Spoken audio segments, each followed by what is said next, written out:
Assalamualaikum warahmatullahi wabarakatuh. Alhamdulillahirabbil alamin wassalatu wassalamu ala asyrofil anbiya'i wal mursalin wa ala alihi wa sahbihi ajmain amma ba'du. A'udzu billahi minasyaitonir rajim. Rabbi shrah li sadri wa yassir li amri wahlul 'uqdatam min lisani yafqahu qawli. Alhamdulillah, segala puji bagi Allah Subhanahu wa taala yang telah memberikan kenikmatan sehat, kenikmatan iman kepada kita semua, sehingga kita bisa berkumpul walaupun secara virtual di channel YouTube Dakwah Islam ini. Salawat serta salam kita hadirkan kepada junjungan besar kita, Nabi Muhammad Shallallahu Alaihi Wasallam. Sorry toladan kita yang harusnya kita bisa meniru segala tingkah laku yang beliau contohkan kepada kita agar nantinya kita bisa mendapat cinta dari Allah dan bisa menjadikan diri kita selamat di dunia maupun di akhirat. Alhamdulillah jemaah di Dakwah Islam TV, Afwan sebelumnya untuk ada kendala teknis sehingga ada keterlambatan dari live streaming YouTube ini. Insya Allah untuk hari ini pengisinya adalah Ustadz Pompi Syaiful Rizal. Insya Allah kita akan bahas nih tentang bisnis ya Ustadz. Ustadz? Ya, oke. Jadi untuk judul kali ini adalah mau mulai berbisnis harus tahu ini dulu. Nah, ini kan bikin penasaran. Nah, Bang Ustadz, bisa dijelaskan kenapa bisnis dalam Islam itu sebenarnya seperti apa sih dan apakah harus ya orang Islam berbisnis gitu loh Ustadz, sehingga nanti apa yang didapatkan dari bisnis itu bisa diberikan kepada kemajuan umat ataupun dari misalkan ada saudara-saudara kita yang punya keterbatasan, kita bisa bantu mereka. Jadi monggo Ustadz, tafadhol Ustadz untuk penjelasannya Ustadz. Bismillahirrahmanirrahim. Assalamualaikum warahmatullahi wabarakatuh. Alhamdulillahilladzi arsala rasulahu bil huda wa dinil haqq liyudhhirahu 'ala dini kulli walau karihal musyrikun. Allahumma sholli ala sayyidina Muhammad wa ala ali sayyidina Muhammad wa ala sahbihi wa tabi'in amma ba'd. Teman-teman dakwah Islam jamaah yang saat ini di pagi hari subuh ini menjalani hari ke-21 bulan Ramadan. Alhamdulillah ya, kita masih diberi kesempatan oleh Allah Subhanahu wa taala untuk bersama-sama memburu 10 hari terakhir ya di bulan mulia ini. Yang pastinya mungkin malam hari tadi ya sudah melakukan perburuan kan seperti itu ya.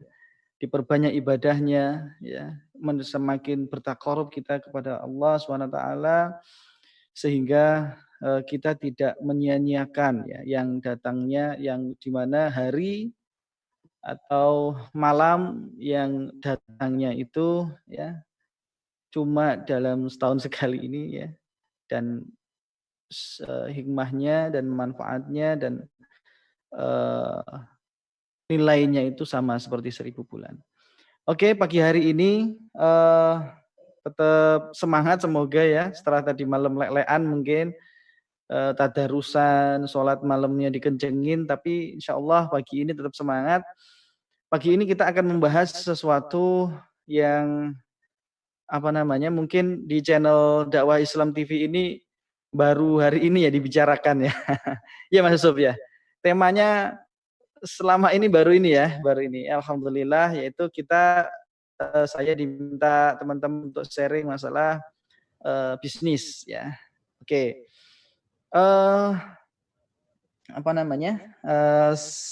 Saya akan memulai aja pada pagi hari ini.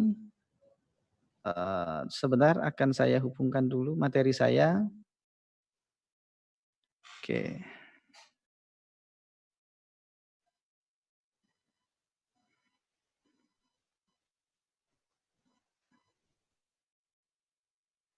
Oke, kiat memulai bisnis ya. Kemarin teman-teman di dakwah Islam pengen ini kalau pemula ya gimana sih, apa aja sih yang perlu disiapkan ketika kita mau terjun ke dunia bisnis ya, seperti itu. Apalagi saat ini ekonomi sedang tidak bagus ya, apa namanya, untuk bertahan itu se seperti apa ya, kayak gitu kan ya. Nah, pagi hari ini saya akan membawakan sebuah sharing aja nanti ya, teman-teman bisa banyak berkomentar nantinya di kolom chat di YouTube ya. Ya, seperti apa pengalaman, kemudian apa yang saya lalui di dalam memulai bahkan menjalankan bisnis ini. Oke, eh, kalau kita sebagai kaum muslimin ketika kita memulai ataupun mau melakukan sebuah usaha atau bisnis, ini ada sesuatu yang menurut saya itu ada yang sesuatu yang mendasar yang harus difahami dulu. Karena nantinya itu akan berbeda ya mungkin ya, kalau orang-orang yang tidak mengimani Islam ya, mungkin dia akan bisa seenaknya sendiri ya.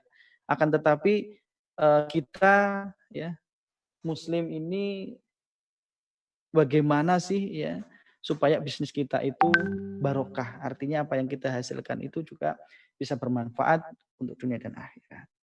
Oke, yang pertama ya, ini nanti ya ada beberapa hal ya yang saya sampaikan poin-poinnya, eh, nomor 15 membuat Anda terguncang, enggak ya?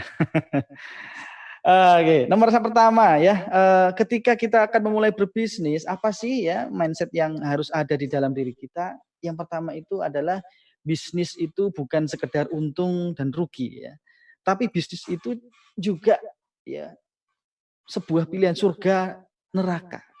Jadi bukan hanya untung rugi tapi memang surga dan neraka. Kenapa seperti ini? Karena banyak sekali apa namanya nantinya itu godaan-godaan kepada kita ketika kita mulai berbisnis itu banyak sekali jalan-jalan setan yang apa namanya lihatkan kepada kita ya. Karena itu eh, nasihat Umar bin Khattab ya radhiyallahu an ketika berpesan kepada rakyat di Madinah pada waktu itu bahwa ketika belum masuk ya, seseorang itu nggak boleh masuk ke pasar. Artinya seseorang itu nggak boleh dia itu masuk ke dunia bisnis ataupun dia sebagai objek dalam bisnis kalau tidak tahu halal dan haram. Ya, kalau tidak tahu dalam bagaimana fikih fikih di dalam berbisnis muamalah. Maka yang pertama ketika kita itu menjalani atau mulai masuk ke dalam bisnis ya, itu wajib ya apa namanya, kita itu tahu bahwa bisnis yang kita jalankan, yang akan kita jalankan itu merupakan sesuatu yang halal dan syah ya menurut syariat Islam. Makanya kita harus perhatikan ya benar-benar bahwa bagaimana akad-akadnya ya, bagaimana proses bisnisnya sehingga eh, apa yang kita lakukan itu tidak bertentangan dengan syariat Islam. Ya, inilah prinsip bahwa segala perbuatan kita itu terikat kepada syariat. Artinya kita nggak bisa bebas ya karena bisnis itu juga termasuk apa namanya af'al, perbuatan manusia yang dimana perbuatan itu takyid ya dengan syariat Islam. Artinya terikat ya dengan syariat Islam. Ketika kita memulainya ya harus paham benar, harus yakin bahwa apa yang kita jalankan itu akad-akadnya, kemudian kesemuanya itu bisa benar-benar meyakini bahwa itu halal atau akadnya merupakan akad yang benar sesuai dengan syariah.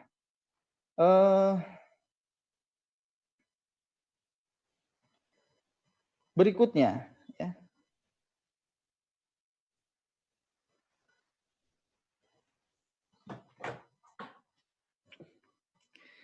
Yang kedua, kita harus mempunyai mindset yang tepat nih ya soal harta. Jadi gini, banyak yang orang-orang itu kadang-kadang salah persepsi soal harta ini di dalam Islam. Ya, kadang-kadang orang itu mengira bahwa kaya itu banyak harta itu sesuatu yang bermaksiat ya, dunia. Oh itu masalah dunia, kamu ngejar-ngejar harta, kamu ngejar-ngejar dunia. Kamu ini kok selalu aja dodolan dunia aja yang kamu pikirkan seperti itu. Itu pola mungkin ya, pola pikir yang kurang tepat ketika kita berbicara masalah kekayaan harta ya, seperti ketika kita berbisnis kan jelas ya, itu adalah mengembangkan harta ya. Maka kita harus tepat ya, memposisikan harta itu seperti apa di dalam Islam itu. Beda dengan ketika kita itu memposisikan boleh nggak sih orang itu kaya raya dalam Islam? Sekaya-kaya apapun boleh menurut Islam. Akan tetapi di dalam Islam itu sekaya apapun kamu boleh tapi bersyarat. Ya. Berbeda dengan misalnya ideologi kapitalisme misalnya ketika menganggap ini kamu boleh sekaya-kaya apapun ya. Boleh dengan cara apapun asal tidak mengganggu orang lain, tidak merugikan orang lain. Ya. Tapi di dalam Islam boleh kaya, tapi yang pertama ya mendapatkannya harta itu dengan cara yang halal, ya dengan bekerja, mendapat waris dan sebagainya. Yang kedua, dalam mengembangkan ketika kita sudah punya harta, kemudian kita memperbanyaknya, yaitu mengembangkannya, mentasarufkannya, itu juga harus dengan cara-cara yang halal. Ya, kita akadnya halal, akadnya syar'i, kemudian syirkahnya juga jelas dan sebagainya. Di mana nantinya itu ketika harta berkembang itu dengan cara yang halal. Yang ketiga, ketika kita membelanjakannya, ya, ketika membelanjakan harta tersebut itu juga dengan cara yang benar, yaitu membelanjakan ya dengan kepada benda-benda yang halal saja. Ya. Yang kedua, tidak untuk di tabzir ya, perbuatan mubazir, orangnya mubazir seperti itu, sesuatu yang bermewah-mewahan ya, koleksi mobil Ferrari misalnya seperti itu berlebihan, tidak boleh ya. Sementara tetangganya banyak yang nggak makan dan sebagainya.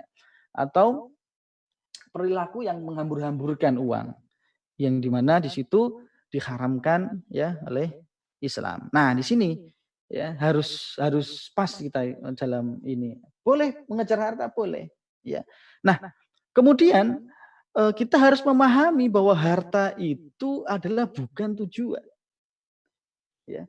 Harta itu adalah wasilah kita untuk memperbanyak amal, memperbanyak manfaat. Ya.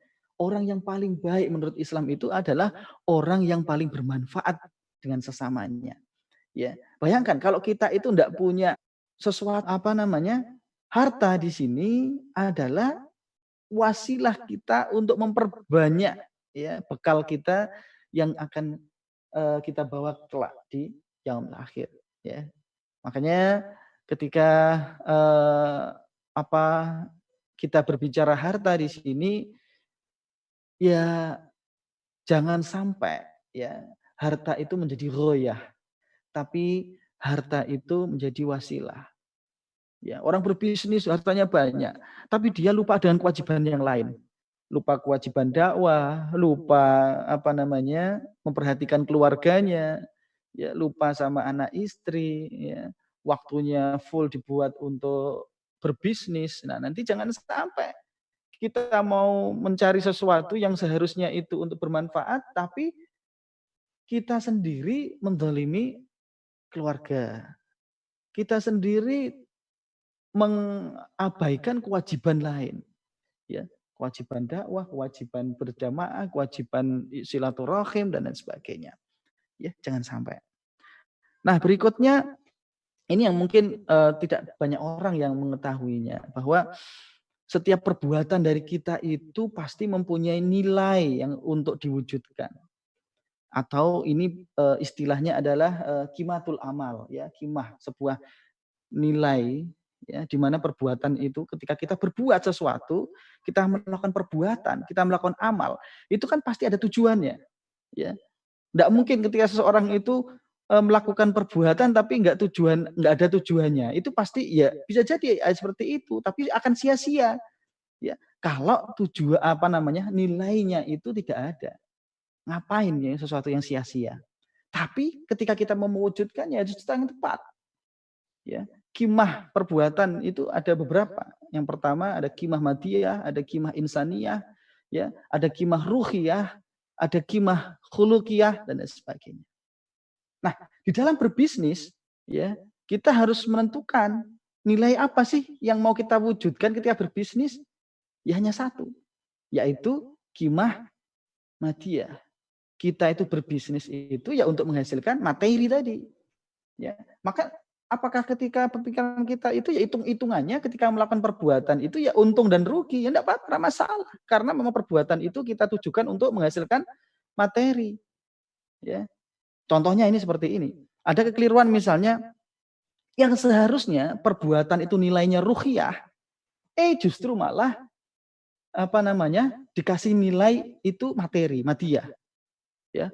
Orang itu misalnya berdakwah ya. Berdakwah itu perbuatan yang seharusnya itu ibadah. Dakwah itu ibadah. Nilai yang hendak diwujudkan itu adalah ruhiyah. Ya, nilai ruhiyah. Tapi ketika dia menjual dakwahnya, berharap nilainya itu materi, ya maka di sini akan kesia-siaan. Pahalanya nggak dapat. Ya, walaupun ya materi dia dapat karena mau mewujudkan nilai itu, ya. Maka nilainya yang perbuatan kimahnya itu yang salah. Harusnya berdakwah itu kimahnya itu ruhiyah, tapi itu jadikan untuk madiyah. Oh, saya mau sholat ini, siapa yang membayar saya? Seharusnya sholat itu nilainya itu ruhiyah, tapi nah di dalam bisnis kimahnya itu materi. Maka hitung-hitungannya ketika kita itu mau berbisnis ya materi standarnya. Ya, ketika misalnya berbisnis dan menolong, ya, itu kimahnya beda. Kalau bisnis itu kimahnya itu madiyah, menolong orang itu kimah insaniyah, jangan dijatuhkan. Nanti kita tidak akan bisa meraih kesempurnaan nilainya, tujuannya nggak tercapai. Misalnya dia mau memajukan usahanya, mengangkat karyawan, tapi nilainya menolong. Ya udahlah, aku mau menolong. Oh ya udah, dia itu kasihan ya, nggak punya kerjaan, maka saya tak rekrut lah. Padahal dia tidak punya kapabilitas. Padahal dia tidak punya kemampuan di dalam pekerjaannya. Tapi ketika kita merekrut, ya tunggu aja rusaknya. Ya, nilainya nggak dapat. Kalau kita menolong, ya udah jangan dihubungkan sama bisnis. Nolong aja. Kimahnya beda. Kalau berbisnis ya harus profesional, materi, kan seperti itu.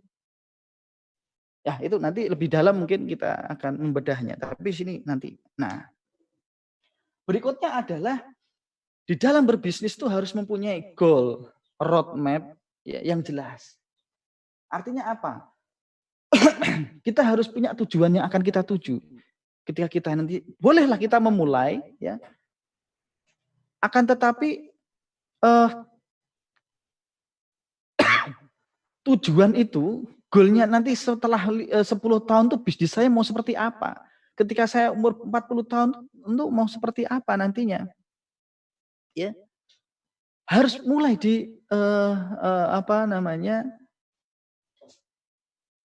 tetapkan. Kalau kita nggak punya goal ini, ya, maka akan ya tantangan nggak ada, ya gini aja. Pasti bisnisnya itu ya stagnan nantinya karena nggak ada tantangan. Oh, mewujudkan berapa sih? Wah, aku omsetku harus berapa miliar dan sebagainya. Nah, walaupun nanti itu banyak jalan, ya, yang penting tujuan sudah kita tetapkan. Ya, nantinya itu tahun kedua sudah mempunyai karyawan berapa, nanti membangun sebuah sistemnya seperti apa. Kan nggak mungkin kita akan menghabiskan waktu 24 jam itu untuk mikiri bisnis. Ya, yang nantinya pasti kita membangun sistem. Jangan sampai kita itu hanya membangun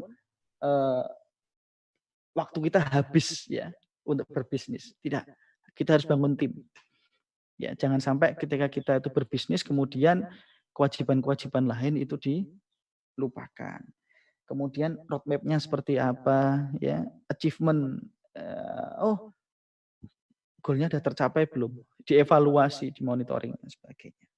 Nah, yang tak kalah pentingnya adalah kita harus membangun mental pejuang. Bisnis itu nggak boleh baper, ya. Kita memulai bisnis, baru memulai menawarkan produk kita, kemudian ditolak.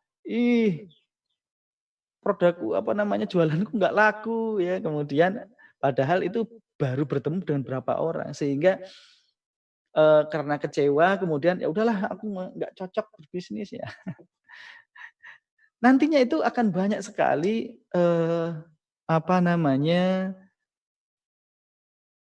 ujian-ujian, ya, kemudian tantangan, ya, yang membuat bisnis kita itu nantinya ya macam-macam. Entah itu bisnisnya online atau offline, semuanya pasti ada tantangannya, ya. Tantangan itu pasti ada. Kalau kita mentalnya nggak siap misalnya, ditipu, rugi, nah misalnya dalam kondisi seperti ini nih ya, wabah ya, COVID dan sebagainya. Sehingga kita itu kemudian ketika omsetnya turun, stres ya, baper dan sebagainya, ya udah ya, harus itu. Nah, kemudian belief itu juga harus diperbaiki ya. Semacam misalnya kalau kita jadi bisnismen itu jangan pernah berhenti untuk belajar. Ya. Jangan pernah kita itu menganggap bahwa sesuatu hal itu sulit sehingga kita itu tidak bisa belajar, mempelajarinya. Ini jangan sampai, kok rumit ya, Nah, jangan sampai terkagetan seperti itu. Pastikan bahwa, itu bisa kita pelajari, aku bisa seperti dirinya, dia bisa, kenapa aku tidak? Ya, itu ya harus benar-benar kita meyakininya, menjadi keyakinan. Ya. Nah, kemudian habit, ya, ini berbeda. Jangan sampai kita itu mau sukses, ya, tapi berpikirnya itu sama dengan kebanyakan orang. Ya, karena kebanyakan orang itu kan nggak sukses seperti itu. Ketika kita mau berupaya bahwa kita itu berazam mau sukses bisnis, ya maka kebiasaannya harus beda dengan orang lain, ya. Misalnya kalau yang lain itu tidurnya 8 jam, ya kita harus 4 jam. Ya. Lebih kepada membangun sebuah kebiasaan bekerja keras. Ya, habitnya.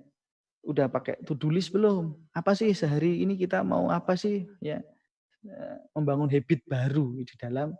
Kalau kita nggak siap manajemen change-nya, ya kita nggak siap dengan perubahan, kita nggak siap dengan kita mau merubah ya kebiasaan kita ini, ya udah janganlah berharap yang lebih banyak lagi, ya itu pasti susah, ya.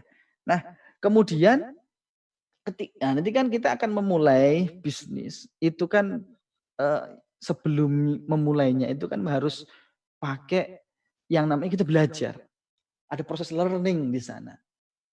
Nah, untuk memudahkan learning, ya kalau Anda itu sudah mulai, ya artinya sudah barusan aja mau memulai, maka ya gunakan benchmark, ya, framework yang sudah ada, ya, pembelajaran yang sudah ada itu ada framework, kurikulum lah yang seperti itu kan, kurikulumnya atau framework itu ya semacam kalau di learning ya kayak kurikulum seperti itu.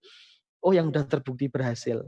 Yang ini belajarnya apa aja sih kita itu? Habis ini, habis belajar ini, habis belajar itu, dan sebagainya. Ya harus manut dengan yang sudah sukses seperti ini, pakainya ini. Ya udah, jalani yang itu. Sehingga kita itu tidak mencoba sesuatu yang sebenarnya itu sudah dicoba orang lain dan gagal. Ya, maka lebih baik kita hemat waktu, hemat tenaga, hemat uang, ya, menjalani pembelajaran sesuatu yang sudah terbukti keberhasilannya. Nah, kerangka inilah yang penting untuk kita pahami. Ya, yang penting kerangkanya dulu, kerangka pembelajarannya. Oh, harus ini belajar ini ya, habis ini belajar ini, habis itu belajar itu. Ya, kalau kita itu nggak punya kerangka, ya bayangin aja kalau manusia itu nggak punya kerangka, gitu kan nggak bisa berdiri tegak.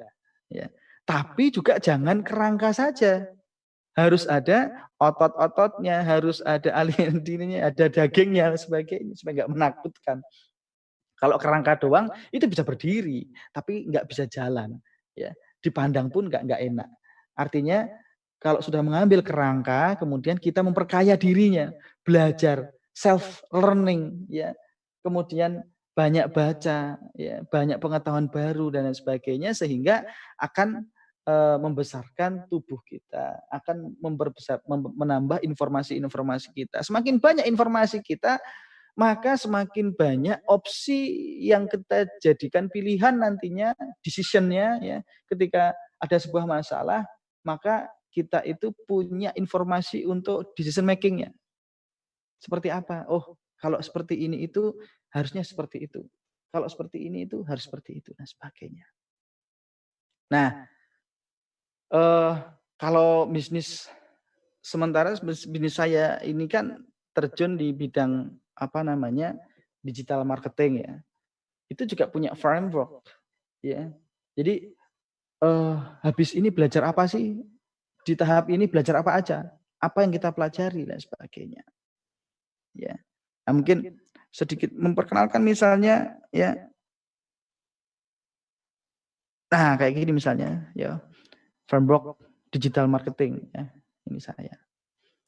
Ya, jadi dalam misalnya fase produk ini kita ngapain aja, belajar apa aja. Ya, menghasilkan produk yang ngangenin atau menghasilkan produk atau memilih produk kalau kita itu bukan produsen ya memilih produk yang pasti laku itu seperti apa. Kemudian membangun penawaran toko ya. Kemudian bagaimana membidik pasar yang potensial. Apa yang harus kita pelajarin di sini nih? Ya. Kemudian bagaimana sih mendatangkan calon-calon pembeli? Apa yang saya pelajari di sini nih? Ya. Kemudian kalau sudah orang itu sudah beli, bagaimana memanagenya supaya beli lagi atau menjadi customer loyal? Apa yang harus kita pelajari di sini nih? Nah, makanya semuanya pakai framework. Begitu juga bisnis juga. Ya. Ada banyak macam-macam, banyak sekali pengusaha-pengusaha yang sudah menuliskannya frameworknya masing-masing atau kerangka di dalam berbisnis. Nah, itu harus yang kita pelajari supaya tidak membuang-buang banyak waktu kita mempelajari sesuatu hal yang tidak diperlukan sebenarnya. Oke, seperti itu Mas Yusuf untuk pendahuluan sharing saya pada pagi hari ini. Kalau ada yang didiskusikan, silahkan ya. Ya Ustaz, Masya Allah. Alhamdulillah ini ada beberapa pertanyaan Ustaz yang sudah masuk. Jadi langsung kita bacakan aja ya Ustaz. Siap. Dari Ponpes dan SMK Robi Rodlia. Ini pondok pesantren tapi bisa bertanya. Assalamualaikum Ustaz. Bagaimana konsep pembagian harta menurut Islam untuk amal, keluarga, usaha? Terus dengan adanya medsos, bagaimana bila harta kita yang kita miliki dipamerkan untuk amal dengan tujuan bisnis Ustadz? Syukron. Moga Ustadz, afadil Ustadz. Wah, ini pertanyaannya dari Kiai. Oke, memanage harta. Yang pertama dipisahkan dulu. Yang pertama ada prioritas. Ya, prioritas. Harta kita yang kita dapat, ya, itu harus ada prioritas dulu. Yang pertama yang memisahkan bisnis dengan keuangan pribadi. Ya, harus terpisah. Yang pertama itu dipisahkan dulu nih, ini untuk bisnis, ini untuk pribadi, konsumsi pribadi. Jadi pengusaha nantinya kalau sudah punya hasil ya harus dipisahkan ya. Artinya kita itu dalam pembukuan keuangan itu kita digaji misalnya apa namanya seolah-olah ya karena owner kan gini. Artinya kita ini jatah kita nih, jatah untuk hidup ya, jatah kita untuk macam-macam. Nah, ketika sudah ini sudah terbagi antara uang bisnis sama uang pribadi, yang uang pribadi kita manage ya. Mana yang wajib dikeluarkan. Ya, pos-posnya ya. Yang pertama misalnya yang wajib misalnya ya nafkah ya. Kemudian zakat-zakatnya ya. Kemudian sedekah misalnya. Kalau saya menempatkan sedekah ini wajib keluar. Infak itu wajib keluar. Ini dalam rangka bukan kemudian ini ya, bukan kemudian yang sunnah jadi wajib, enggak. Artinya mewajibkan diri sendiri itu kan boleh. Ya. Artinya di pos pengeluaran itu seberapapun apapun pengeluaran kita itu pos fix, jadi fix cost. Ya, cost yang pasti keluar, harus keluar. Itu apa? Cost infak. Ya. Berapa persen? Ya terserah nanti kemampuannya. Ya, tergantung nanti pendapatannya berapa, kemudian kalau yang wajib-wajib sudah, kemudian berikutnya yang sunnah. Ya, kemudian yang dimana kita untuk backup misalnya ada backup. Nah, itu pembagiannya ya seperti itu. Ya, sesuai Islam ya yang wajib dikeluarkan, yang sunnah ya kalau bisa dikeluarkan, kemudian yang tidak usah terlalu ya boleh sih ya belanja sesuatu yang itu mubah ya ataupun mewah gitu kan ya, nggak ada larangan misalnya. Tapi kalau kita itu yang nggak boleh itu bermewah-mewah. Ya. Bermewah-mewah itu kita itu membeli sesuatu itu bukan untuk fungsinya, itu sangat-sangat tidak direkomendasikan. Kemudian yang kedua, sedekah kemudian itu untuk dipamerkan sebenarnya, itu untuk dijual atau menjual yang menjual prank tapi prank berhadiahan seperti itu kan ya misalnya seperti itu. Nah, itu sebenarnya sih kalau kita pasti seseorang yang melakukan itu pasti memilih di antara dua. Perbuatannya itu yang dia fokuskan itu untuk apa? Untuk mencari materi atau untuk membantu orang. Ya. Nanti yang membedakan apa? Ketika tujuannya nggak tercapai itu pasti dia kecewa. Kalau dia tuh bertujuan sodakoh kemudian dipamerkan itu kemudian ya tidak sesuai dengan yang dia dapatkan, dia akan kecewa. Oh, saya ini ngasih uang orang itu supaya viewernya banyak, biar dapat viewer, biar dapat uang yang banyak. Tapi kalau enggak, kenapa aku enggak viral? Kecewa. Karena apa? Tujuan yang dia membuat video tersebut itu untuk mencari harta. Tapi kalau dia itu memang membuat video itu untuk kimahnya tuh kimah insaniah, karena dia itu memang untuk menuntaskan atau membantu orang lain supaya kesusahannya itu tercukupi, ya walaupun itu tidak viral ataupun dia tidak mendapatkan materi balasan, dia akan puas karena nilainya sudah tertunaikan. Ya. Nah, ini soal pilihan. Saya tidak mempermasalahkan orang yang memberikan publikasi terhadap perbuatan baik. Ya. Perbuatan baik itu harus disiarkan, tidak masalah. Ya.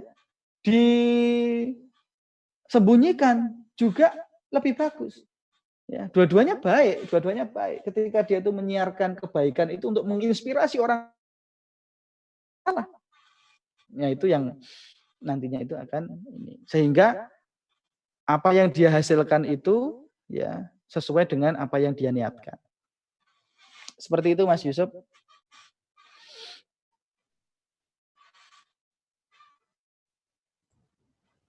Ada pertanyaan lagi dari Mbak Nurul tuh.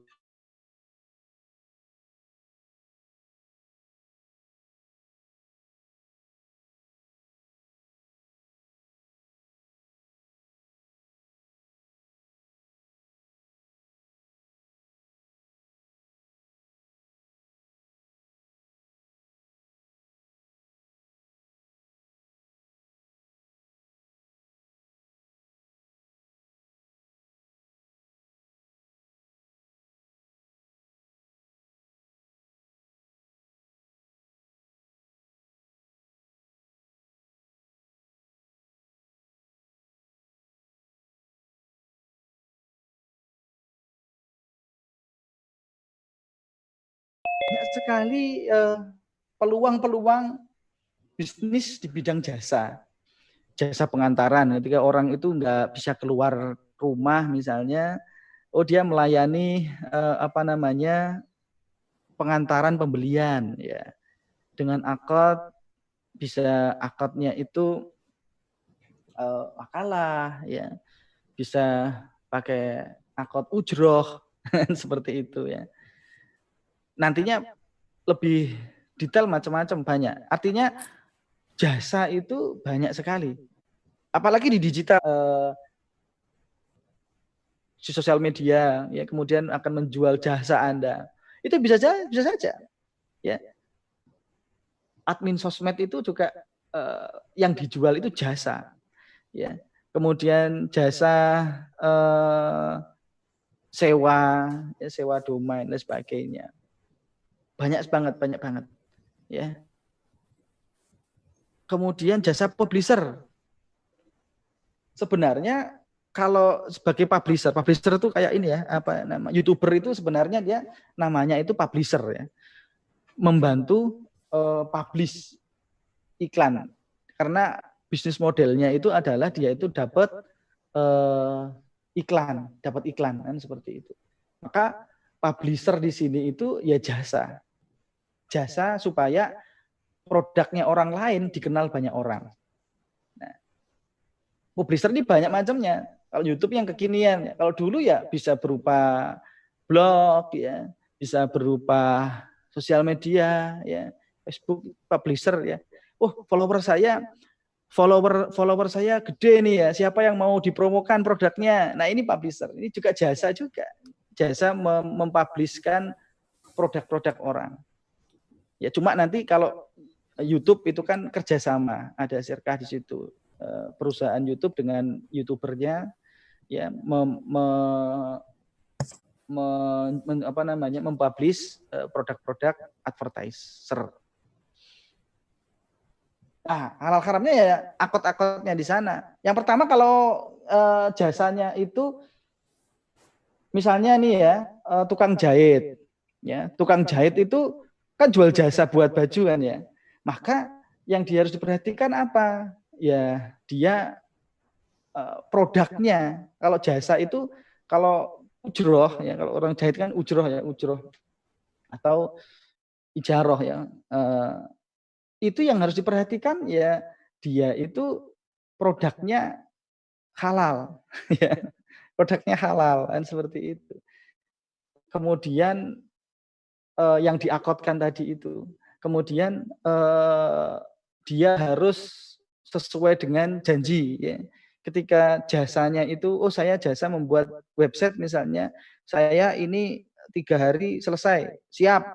Nah, itu komitmen ya, akotnya ya harus dipenuhi ya, harus dipenuhi. Kalau nggak dipenuhi ya dosa sebenarnya. Selain dosa juga itu integritas juga sih. Oke, Mas Yusuf, next mungkin kalau ada tanya yang lain. Ya Ustaz, langsung aja Ustaz. Dari Bima Arya, Ustaz izin bertanya, apakah aktivitas bisnis dalam Islam itu mengatur atau membatasi jumlah atau kuantitas kepemilikan hartanya, termasuk profit juga? Gimana Ustaz? Nah, sebenarnya enggak ada sih. Enggak ada. Cuma nanti ada di fikih detailnya. Misalnya gini, artinya jumlah itu apa sih? Kalau nanti itu profit, margin ya. Ya, kayaknya yang dimaksudkan margin ya, atau kekayaan yang kita dapat. Kalau kekayaan kita dapat itu enggak terbatas. Islam itu enggak membatasi kita itu mau sekaya apa, itu enggak dibatasi. Yang dibatasi itu adalah cara memperolehnya. Ya, cara memperoleh kekayaan tersebut diatur. Nah, kalau yang dimaksud itu margin, sebenarnya sunatullahnya itu adalah margin itu yang menentukan pasar sebenarnya. Ya, kita itu sebenarnya tidak bisa menjual seenak kita, tapi mengukur. Ya, misalnya kita jual kaos nih ya, kemudian mau tak jual berapa? Nah, itu kan nantinya kan pasar yang menentukan harganya. saya jual mahal, ternyata yang lain dengan hal yang sama menjualnya segini, mau nggak mau kita kan turun, ya. Supply and demand di situ juga bermain dan sebagainya, sehingga kita itu sebenarnya nggak leluasa menentukan harga jual atau menentukan profitnya, kecuali Anda bisa memproduksi sebuah barang yang punya value lebih di sana, ya, value, ya. Misalnya kalau sekarang kita ngomong misalnya ya, barang branded misalnya. Kenapa sih? Itu kan produksinya murah banget itu kan ya. Tapi kenapa kok harganya itu mahal? Ya, karena mempunyai brand, ya. Kita punya intangible aset yang gede. Membangunnya pun juga sulit. Ya. Value itu value, ya. Value. Makanya setahu saya ketika kita itu ada batasan-batasan yang misalnya kita nggak boleh bertransaksi kepada orang-orang dusun yang nggak tahu harga, sehingga bisa kita kulaan lebih murah dan sebagainya, itu nggak boleh, ya. Tapi secara umum bahwa profit itu silahkan aja ambil, tapi pasar yang menentukan. Kayak gitu Mas Yusuf. Kalau yang dimaksud itu adalah margin, ya, profit margin. Ya. Ya, Ustaz. Lanjut ke pertanyaan lainnya, Ustaz. Dari Azizazi. Assalamualaikum, Ustaz. Bagaimana ya menyikapi waktu saat bisnis ketika bisnis di awal masih mudah untuk disambil ibadah-ibadah sunnah. Dan semakin lama kan bisnis itu berkembang, Ustaz. Dan dengan berkembangnya bisnis itu kita sulit untuk membagi ibadah sunnahnya tersebut. Enggak, Ustaz. Gitu ya. Ya. Itu sebagai peringatan saja ya kepada kita bahwa apakah harta yang kita peroleh itu membawa barokah atau tidak. Salah satunya tanda-tanda barokah harta kita yang kita peroleh itu adalah ketika semakin banyak harta kita, ya, kita itu semakin dekat dengan Allah. Kita itu semakin dekat dengan keluarga. Kita itu semakin banyak ibadahnya. Ya, itu yang saya pahami menilai. Jadi ketika misalnya semakin banyak harta kita, tapi kita semakin jauh dengan Allah, ya diperiksa kembali. Apakah ada akot-akot yang salah di sana? Ya. Apakah ada orang-orang yang kita zolimi? Apakah ada orang-orang yang kita kecewakan dari bisnis itu? Sehingga membuat kita itu jauh dengan Allah. Karena itu biasanya kayak gitu, itu istidraj harta itu kan ya. Ada istidraj di sana. Kita itu kalau bahasa Jawanya itu lupa. Dikasih gede supaya kita itu lupa. Kok mudah banget kita mendapatkan harta. Bisnis kita semakin maju. Tapi kita semakin jauh dengan Allah. Hati-hati itu, ya, bisa jadi ada yang salah dengan bisnis kita sehingga membuat harta yang kita peroleh itu tidak barokah. Kenapa? Kita semakin jauh dengan Allah. Seharusnya semakin banyak harta kita, semakin dekat dengan Allah, semakin banyak amalnya, ibadah sunnah lebih banyak lagi. Yaitu peringatan buat saya juga seperti itu. Ya, semuanya lah, ya, saling mengoreksi, saling memberikan nasihat, karena sama muslim itu juga harusnya saling memberikan nasihat. Gitu Mas Yusuf. Ya, Ustaz. Ya. Siap. Sudah? Masih banyak sebenarnya, Ustaz. Masih banyak ya. Oke, siap. Iya. Pertanyaan-pertanyaannya. Siap. Mungkin ini dulu Ustaz tadi terkait pertanyaan yang sebelumnya juga. Ini dari Mbak Tiara Malisa. Assalamualaikum Ustaz. Tadi Ustaz menyatakan bahwa tidak ada batasan untuk memperoleh keuntungan. Lalu bagaimana dengan monopoli? Apakah monopoli itu diperbolehkan dalam Islam, Ustaz? Nah, ini terkait dengan milkil mal, artinya kepemilikan harta. Yang kalau yang dimonopoli itu harta yang memang bisa dimiliki oleh individu, ya, itu bisa saja asalkan cara-caranya itu tidak dengan menggunakan cara-cara yang haram memonopolinya, ya. Tapi ketika harta itu harta milik publik, ya, dalam Islam itu kan harta itu kan atau sumber daya atau harta, ya, kekayaan itu kan harta itu kan ada di balik tiga, ya. Pertama milik bisa dimiliki oleh individu, dia miliknya masyarakat secara umum, dia itu harta milik negara, ya. Nah, yang bisa kita bisniskan secara pribadi itu kan yang ini ya, harta individu ini ya. Produk-produk yang bisa dijual, ya, dikuasai oleh individu. Contohnya misalnya kita di dalam Islam minerba, sumber daya alam, hutan, emas yang banyak, kemudian listrik dan sebagainya, itu aslinya itu punyanya masyarakat. Ya, kemudian negara mengelolanya, ya, sebagai servis kepada masyarakat. Nah, yang bisa dimonopoli kan sebenarnya kan yang seperti ini. Memonopoli BBM, memonopoli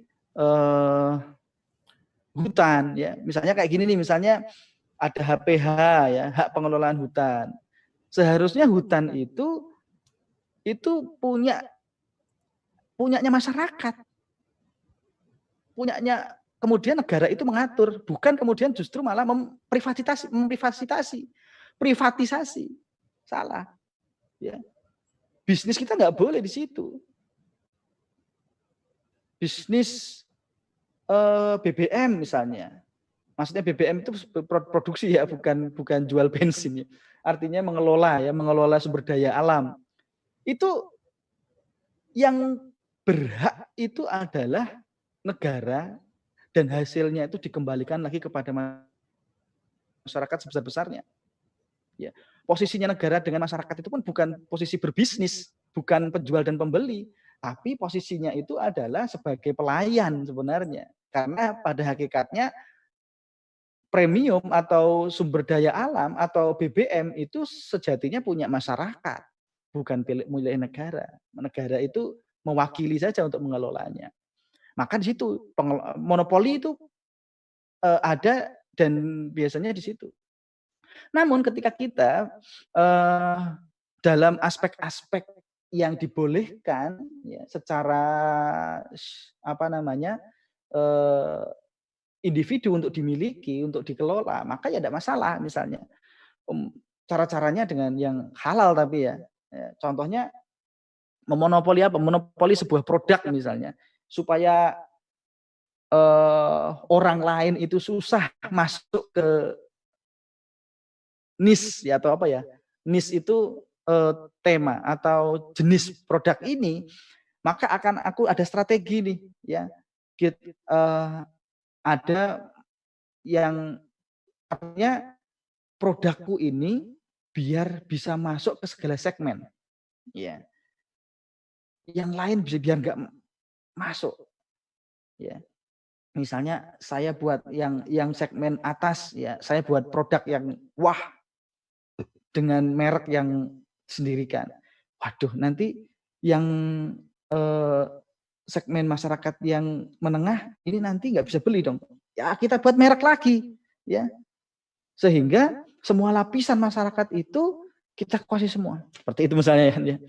Itu tidak masalah, asalkan cara-cara yang kita tempuh itu dibolehkan oleh syariat, ya. Tapi sejatinya kalau itu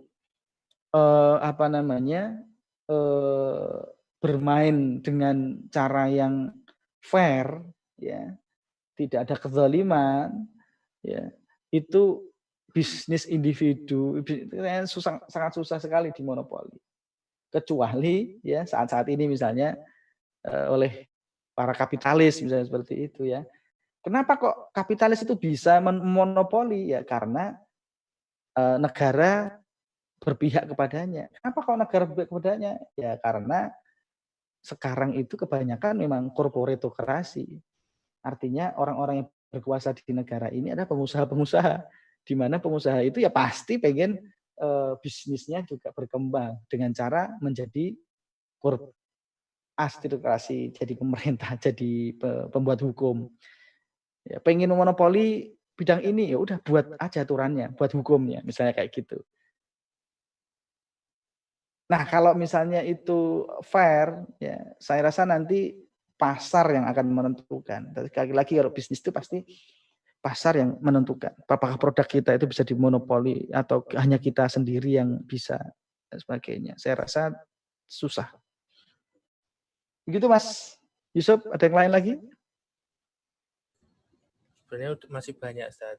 Mungkin kita batasi 2 pertanyaan lagi aja, Ustaz. Siap. Yang dari Bin As. Assalamualaikum.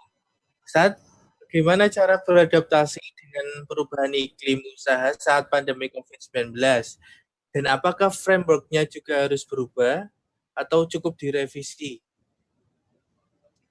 Monggo, Ustaz. Ya, satu yang pertama kita harus cepat beradaptasi terhadap perubahan.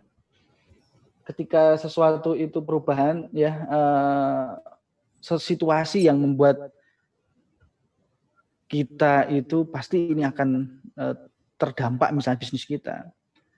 Ya mau nggak mau kita harus berubah, cepat beradaptasi.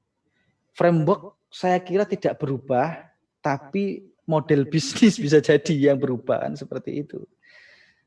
Contohnya misalnya ya, gimana Porsche, ya, produsen mobil-mobil mewah, itu banting setir, tidak memproduksi mobil mewah.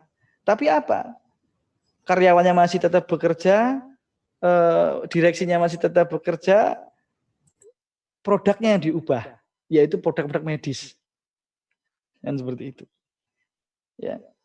Kenapa? Karena gimana mau beli mobil mewah? Orang sekarang itu bertahan membeli sesuatu kebutuhan yang pokok ataupun siap menahan hartanya keluar karena krisis. Ya, hartanya itu kalau bisa itu ya di keep ya.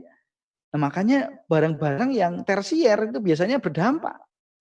Maka dia pivotnya berubah dari yang memproduksi mobil mewah, produksi masker, produksi hand sanitizer, memproduksi APD dan sebagainya yang memang di situ lagi dibutuhkan.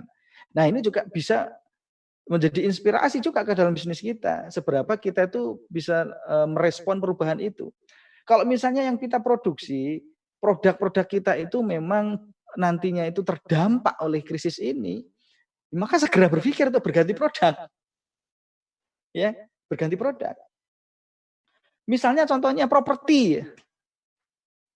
Wong kayak gini masa mau beli rumah, beli ini aja mikir-mikir, nah sebagainya seperti itu kan ya.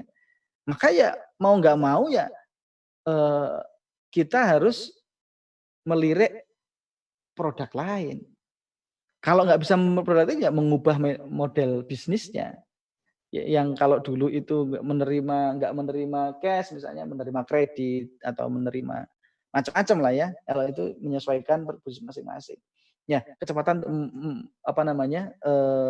merubah perubahan, kita merespon perubahan, adaptasinya itu yang harus kita perlukan ketika pada suasana masa-masa pandemi seperti ini. Harus berubah. Ya, mindset kita juga harus open mind. Nggak ada yang harga mati. Jadi loyal dengan produknya. Jelas produk nggak laku di masa pandemi kayak gini masih tetap dijual. Ya itu namanya ya nggak berpikir justru itu akan membunuh diri. Itu Mas Yusuf. Ya, Ustaz, siap. Ini mungkin pertanyaan terakhir, Ustaz, sekaligus mungkin juga untuk motivasi orang-orang yang mau berbisnis, Ustaz, pertanyaannya. Jadi dari Marisahan. Assalamualaikum, Ustaz. Mau nanya, bagaimana cara membangun mental kita dalam berbisnis, sedangkan kita masih awam dengan bisnis atau bisa dikatakan belum punya usaha. Monggo Ustaz. Oh, belum punya usaha. Ya, memulainya. Yang susah itu adalah berani memulainya, tapi bukan nekat. Ya, memulai tapi penuh tidak ada cara lain untuk berbisnis kecuali memulainya. Ya, kalau kita diam masih mungkin ya sebenarnya pilihan sih bisnis itu pilihan. Orang yang jadi bisnismen itu bukan orang yang kemudian mulia, enggak. Ya. Kemuliaan itu kalau manusia itu bukan karena profesinya, tapi karena ketakwaannya. Ya. Orang yang mulia di depan Allah itu orang yang paling bertakwa. Jadi ketika misalnya berbisnis kemudian membuat kita nggak takwa, makanya nggak mulia, kan seperti itu.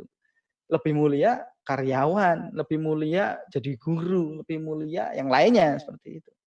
Tapi kesempatan untuk berbuat lebih itu bisa jadi Anda ketika memulai bisnis. Ya, dengan bisnis Anda bisa bangun pesantren, memuliakan guru, memuliakan kiai. Dengan berbisnis Anda bisa menghidupi jalan rezeki, menjadi jalan rezeki orang-orang lain, karyawan-karyawan Anda.